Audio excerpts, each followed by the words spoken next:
بسم اللہ الرحمن الرحیم۔ کہ روزے بار بار میں عرض کر رہا ہوں شہادت پیغمبر، ہاں شہادت پیغمبر شہید ہوئے۔ پیغمبر کو شہید کرنے کے لیے پہم کوششیں کی گئیں۔ اگر تاریخ گناؤں میں کہ کتنی بار حضور کو تلوار سے یا زہر سے قتل کرنے کی کوشش کی گئی، تقریباً آپ کی حیات طیبہ میں 10 سے زیادہ مرتبہ۔ کبھی یہودیوں نے کوشش کی، کبھی مشرکین و کفار نے کوشش کی، اور 1 سے زیادہ مرتبہ منافقین نے کوشش کی، جو بظاہر کلمہ گو تھے مگر منافق تھے۔ بچپن میں جب ابھی آپ کی والدہ تشریف فرما ہے جناب آمنہ بنت وہب، اس وقت جب حلیمہ سعدیہ لے کر حضرت کو مکے سے جا رہی ہیں، اس وقت یہودیوں نے کوشش کی کہ اسی وقت حضرت کو قتل کر دیں۔ بچپن میں کوشش ہوئی۔ پھر اس کے بعد بنو نضیر نے 1 مرتبہ یا 1 سے زائد مرتبہ حضور کو قتل کرنے کی کوشش کی۔ خیبر میں یہودیاں نے حضرت کو زہر دیا، تاریخ میں موجود ہے۔ تبوک سے واپسی میں مدینہ پہنچنے سے پہلے حضرت ناقے پر، اور ناقے کی مہار عمار یاسر کے ہاتھ میں، اور ساتھ میں حذیفہ یمانی ہے۔ اور جب آپ وادی سے گزر رہے تھے، ایک خطرناک وادی سے عقبہ سے، تو وہاں پر منافقین نے جو حضور کے زیر پرچم حضور کی فوج کا حصہ بنے ہوئے تھے، انہوں نے چاہا کہ پیغمبر کو وہیں قتل کر دیں۔ یہ تاریخ ہے، اور یہ وہ واقعہ ہے جس کا کوئی مسلمان انکار نہیں کر سکتا۔ جیسے کل میں نے عرض کیا تھا کہ حضور کی یہ مظلومیت ایسی ہے جس کا کوئی انکار نہیں کر سکتا کہ آپ کی شہادت کے بعد، وفات کے بعد، وصال کے بعد 2 دن تک کم از کم آپ کا جسم مبارک دفن نہ ہو سکا۔ اسی طرح اس واقعے کی، قتل پیغمبر کی اس کوشش کا کوئی انکار نہیں کر سکتا، صرف یہ کہ ناموں کا اقرار نہیں کر سکتے۔ حالانکہ پیغمبر نے سب کے چہرے دیکھ لیے تھے، پیغمبر نے سب کو پہچان لیا تھا، پیغمبر نے سب کے نام عمار یاسر کو بھی پہچانوا دیے تھے، انہوں نے خود پہچانا تھا، اور حذیفہ کو سب کے نام بتا دیے تھے۔ تاریخ کوئی اس کا انکار نہیں کر سکتا، کوئی نہیں کر سکتا۔ کوئی حنفی، کوئی مالکی، کوئی شافعی، کوئی حنبلی، کوئی اہل حدیث، کوئی عباضی، کوئی شیعہ، کوئی سنی، کوئی دیوبندی، کوئی بریلوی، کوئی انکار نہیں کر سکتا کہ یہ کوشش کرنے والے کفار قریش نہیں تھے، یہ کوشش کرنے والے یہود نہیں تھے، یہ کوشش کرنے والے نصارہ نہیں تھے، یہ اقدام کرنے والے وہ تھے جنہیں آج تک بہت سے لوگ صحابہ کہتے ہیں۔ حضور کو قتل کرنے کی کوشش کی گئی۔ سبب کیا سبب ہو سکتا ہے؟ جو کلمہ پڑھ کے زیر پرچم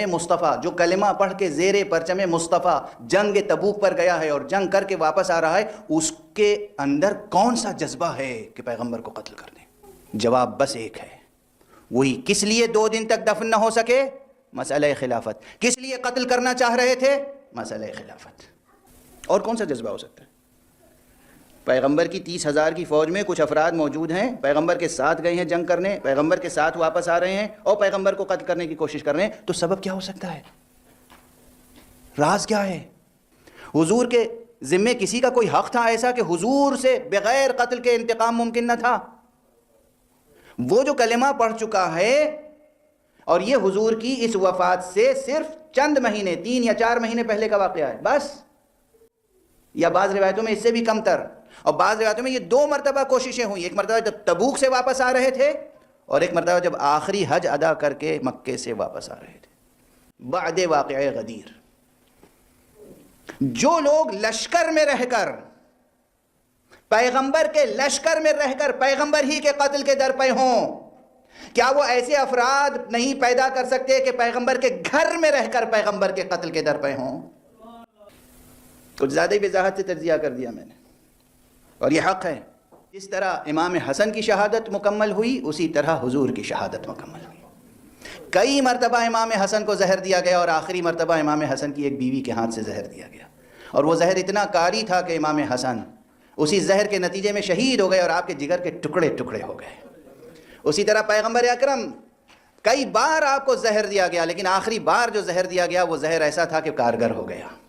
کہ پیغمبر کے آخری لمحات میں یہ روایت ہے کہ ایک مرتبہ اس آخری لمحات میں بھی جب حجرہ صحابہ سے بھرا ہوا تھا، صحابہ، عام لفظ صحابہ، تو پیغمبر نے کہا لاؤ میں قلم اور دوات لاؤ، میں وہ بات لکھ دوں کہ میرے بعد تم اختلاف نہ کرو۔ یہ خود ایک اتنی بڑی مصیبت ہے جس پر حضرت عبداللہ ابن عباس تمام عمر گریا کرتے تھے، اور جب گریا کرتے تھے تو اتنا گریا کرتے تھے کہ آپ کے محاسن، یعنی آپ کی داڑھی آپ کے آنسوؤں سے تر ہو جاتی تھی۔ وہ کہتے تھے ہائے وہ دن میں بھلا نہیں سکتا جس دن رسول نے قلم مانگا اور آپ کو نہیں دیا گیا۔ قلم مانگا اور نہیں دیا گیا. یہ اتنا بڑا مسئلہ ابن عباس کے لیے کیوں تھا؟ اس لیے کہ اولاً رسول طلب کر رہے ہیں ایک معمولی سی چیز، اور پھر جو رد کیا گیا، جواب دیا گیا، وہ اتنا اہانت والا جواب تھا جس میں پیغمبر کی اہانت تھی، پیغمبر کے لیے اذیت ناک بات تھی. انہ لا یہجر، نعوذ باللہ، ان پر درد کا غلبہ ہو گیا ہے، یہ بہکی بہکی باتیں کر رہے ہیں. اور جب کسی نے اصرار کیا تو اور اس سے بڑھ کر گستاخی کی گئی. یہ سب کتابوں میں موجود ہے. خدا کی قسم پیغمبر کی اہانت ہو تو ہماری آپ کی آنکھوں میں آنسو نہیں آئیں گے؟ کیا یہ واقعات ایسے ہیں کہ ان پہ پردہ ڈال دیا جائے؟ اور پھر بہرحال جس کا بھی دیا ہوا زہر تھا وہ زہر کام کرتا رہا. پیغمبر کی نگاہوں کے سامنے لوگ تمرد پر اور بغاوت پر آمادہ نظر آ رہے تھے. پیغمبر نے ایک مرتبہ ان لوگوں سے یہ بھی کہا، آخری وقت میں بھی یہ حدیث ارشاد فرمائی ہے، جب کہا کہ لاؤ میں ایک ایسی دستاویز لکھ دوں کہ میرے بعد تم گمراہ نہ ہو، پھر فرمایا کہ انی تارک فیکم خلیفتین، میں تمہارے درمیان اپنے 2 خلیفہ چھوڑ کر جا رہا ہوں، ایک اللہ کی کتاب قرآن اور ایک میرے عترت و اہل بیت. اور پھر علی علیہ السلام کی طرف اشارہ کیا، دیکھو یہ علی ہیں، علی مع القرآن والقرآن مع علی، علی قرآن کے ساتھ ہیں، قرآن علی کے ساتھ ہیں. یعنی میں جو 2 چیزیں چھوڑ کے جا رہا ہوں یہ ایک دوسرے سے جدا ہونے والے نہیں ہیں. یہ پیغمبر نے اس آخری وقت ارشاد فرمایا ہے. اور اس کے بعد پھر سب سے کہا جاؤ میرے پاس سے ہٹ جاؤ، چلے جاؤ، میری موجودگی میں تمہیں اختلاف کرنے کی اجازت نہیں ہے. یہ بعین ہی یہ کلمات قرآن مجید میں موجود ہیں، بعین ہی یہ کلمات، یہ مفاہیم، یہ مضامین قرآن مجید میں موجود ہیں.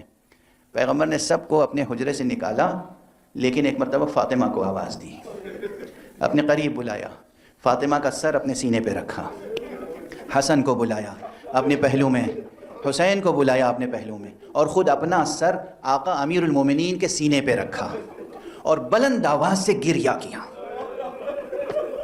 اجرکم علی اللہ، اجرکم علی، خود رسول اللہ نے بلند آواز سے گریہ کیا. اور اس کے بعد میں کیا عرض کروں کہ کس کس طرح سے حسن کو پیار کر کے کہا بیٹا تمہیں زہر دغا سے شہید کیا جائے گا، صبر کرنا. حسین سے فرمایا پیغمبر نے بیٹا تمہیں کربلا کی آزمائش سے گزرنا ہے، صبر کرنا. بیٹی جناب زہرا کو صبر کی تلقین فرمائی. اور خود سینہ مبارک علی ابن ابی طالب پر جب گفتگو کرتے کرتے ایک مرتبہ آواز رکی، او فاطمہ کی آواز بلند ہوئی، وا ابتا وا محمدا، اے میرے بابا آپ ہمیں تنہا چھوڑ کر چلے گئے. اس کے بعد جو غم فراق سیدہ ہے وہ تو آپ کے اس نوحے کے ایک ایک لفظ سے بیان ظاہر ہوتا ہے. جب پیغمبر اکرم کی تدفین کے بعد بی بی قبر مبارک پر آتی تھیں تو آپ ایک نوحہ پڑھا کرتی تھیں، اور وہ نوحہ یہ تھا فرماتی تھیں کہ ماذا علی من شم تربت احمد، ماذا علی من شم تربت احمد ان لا یشم مد الزمان غوالیا، قل للمغیب تحت اطباق الثرى ان كنت تسمع صرختي وندائي صبت علي مصائب لو انها صبت على الايام صرنا لياليا. اے پردہ خاک میں پوشیدہ ہو جانے والے، اگر میری آواز پہنچ رہی ہے آپ تک تو بس یہ سن لیجئے آپ کے بعد مجھ پر وہ مصیبتیں پڑی ہیں کہ اگر روز روشن پر یہ مصیبتیں پڑتی تو وہ شب تار سے بدل جاتے. آپ بی بی فاطمہ کے حزن و علم کی گہرائی کا اندازہ کر سکتے ہیں. جب لوگ قبر میں دفن کر کے واپس آ رہے تھے، خدا کی قسم یہ جملہ بی بی کا میرے دل کو کاٹ کے ٹکڑے ٹکڑے کر کے رکھ دیتا ہے. جب واپس آ رہے تھے تو بی بی نے ایک ایک سے پوچھا کیف طابت انفسکم ان تحثوا التراب علی وجہ رسول اللہ، ارے تمہارے دل کیسے مان گئے، رسول اللہ کے اوپر کیسے مٹی ڈالی تم نے، کس طریقے سے رسول پر مٹی ڈال دی، اس آفتاب ایسے چہرے کو کس طرح سپرد لحد کر دیا، کس طرح سپرد خاک کر دیا. بس میں آخری جملہ اپنی طرف سے فریاد میں عرض کر رہا ہوں تعزیت پیش کرنے کے لیے. بی بی ایک یہ مقام ہے کہ جب آپ پوچھ رہی ہیں ہائے تم نے کیسے مٹی ڈالی، ایک وہ مقام ہوگا جب آپ پوچھیں گی ہائے تم نے کیوں نہیں مٹی ڈالی، کیوں نہیں میرے بیٹے کو سپرد لحد کیا، حسین کا کیا اتنا بڑا قصور تھا کہ تم نے قتل بھی کیا اور پامال بھی کیا اور بغیر دفن کیے ہوئے خاک و خون میں آلودہ چھوڑ کر چلے گئے.